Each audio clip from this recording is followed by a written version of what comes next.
So I guess nothing would surprise me coming from the American Academy of Pediatrics, which seems really like a vector for badness. Yeah. Given their performance during COVID. However, you just still have to wonder how did that happen? That seems reckless. Like, how could a body like that, which has some residual moral authorities because of its name, how could they do that? You are transitioning like perfectly into the third point, which is that the reason Ozempic, I think, is such a important story in America today is because it's really, again, it's the Rosetta Stone of understanding corruption. Our institutions, particularly the healthcare industry, has completely let us down.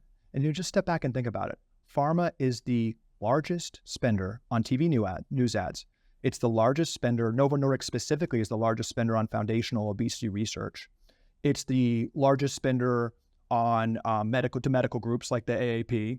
It's one of the largest funders of actual civil rights groups. So you actually can't even believe this, but Novo Nordisk is paying the NAACP to say that not supporting Ozempic is a civil rights issue. So you're racist if you're against giving kids a diabetes drug? It's on the NAACP website, and the NAACP is a registered lobbyist for Ozempic, saying that you are a racist because there's disproportionate issues with obesity in certain communities, that you're a racist for not supporting government funding for Ozempic. Of course. And the NAACP takes money from the drug maker? They're a registered lobbyist for the drug maker.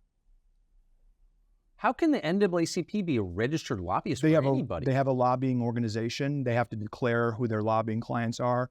And as reported in NPR very recently, they are registered as a lobbyist for Novo Nordisk. And on their website, they're saying it is an example of systemic racism to not support federal funding for Ozempic. So this is what I saw working for pharma. You just have to ask who people trust. People trust the medical groups. They trust civil rights groups. They trust the media. You have a situation where, additionally, Novo Nordisk, and this is reported, has given $30 million in direct bribes to obesity doctors. You would be hard-pressed to find a doctor who treats obesity in this country who has not received some kind of donation, not research grants, but direct consulting grants from Novo Nordisk. Like just sending him cash? Exactly. So how can doctors take cash from drug makers? Oh, this is what's done. The drug makers spend hundreds of millions of dollars a year in direct cash payments to doctors. But you can't get the drug except with a script written by the doctor. Yeah, a prescription.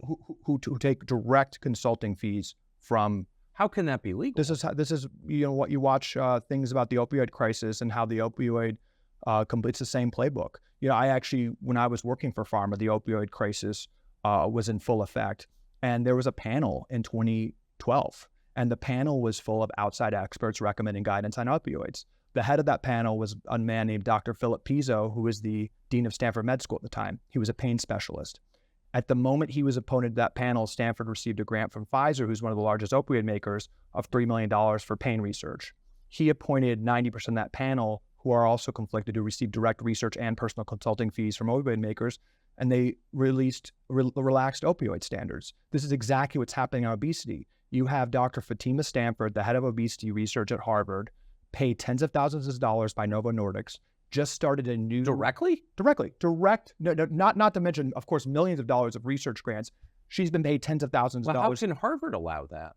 There are no conflict of interest rules in medicine. Harvard is supporting her, and the NIH recently, it came out that 8,000 research grants went to university professors who also have a direct conflict of interest with the topic and the drug they're studying. How can how can you be a physician, even a teaching physician, and do that? I mean, that's so obviously unethical. It's so obvious. It's so omnipresent that it isn't discussed. I mean, you're saying this like it is obvious. It's manifestly obvious. You hear this, most Americans are outraged. This is like, you're swimming in water. You don't realize you're in water. This is how academia is. The food industry, if taking it to food, which is making us sick, spends 11 times more on foundational nutrition research than the NIH. Pharma is the lifeblood, right, of foundational scientific research in this country. And then you get to the NIH, of course, it's a revolving door between government and industry. And the vast majority of NIH grants go to pharma research. So the NIH is basically a grant-making organization and this is just statistical, almost all going to research that has conflicts of interest with pharmaceutical drugs. The problem here is that every institution, all these institutions fundamentally make more money when we're sick. Ozempic doesn't cure obesity. It manages obesity for life, and that's a problem. Statins don't. I'm sorry, I should have asked it at the outset. You made a couple references to it for life. Is that as advertised? Oh, no, that's so if I sign up for Ozempic tomorrow, the physician will tell me you got to take this forever. Those are the instructions, yes. They admit that there's unknown metabolic problems if you go off. That's on the box. No, this is a lifetime injection. The key thing here, Tucker, and again, getting the corruption, right? You're paying off the doctors. You're paying off the medical groups.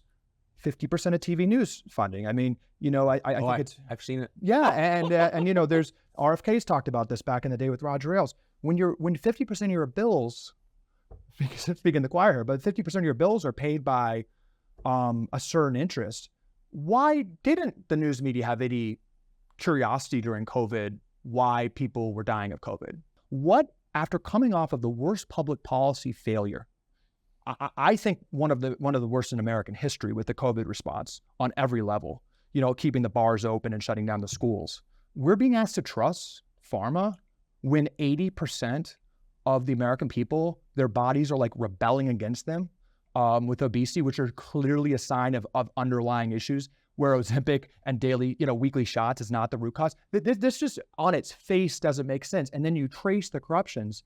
Again, Ozempic is paying off everyone. They are one of the 5 largest funders, the company itself, one of the 5 largest funders of news ads, one of the top research funders of obesity research, largest funders to university on the obesity topic.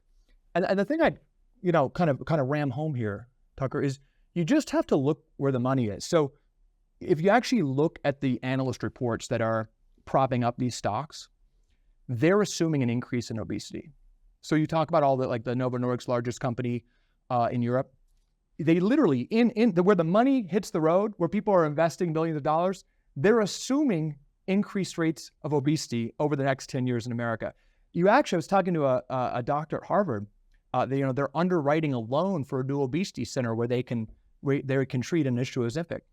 Those loans have projections for growth of obesity. They're not projecting that increased Ozempic is going to decrease obesity. The loans that are underpinning these medical centers, if you go to any city in the country, the biggest, most beautiful building is some kind of new pediatric, obesity center or cardiology center. The loans assume increased rates of conditions.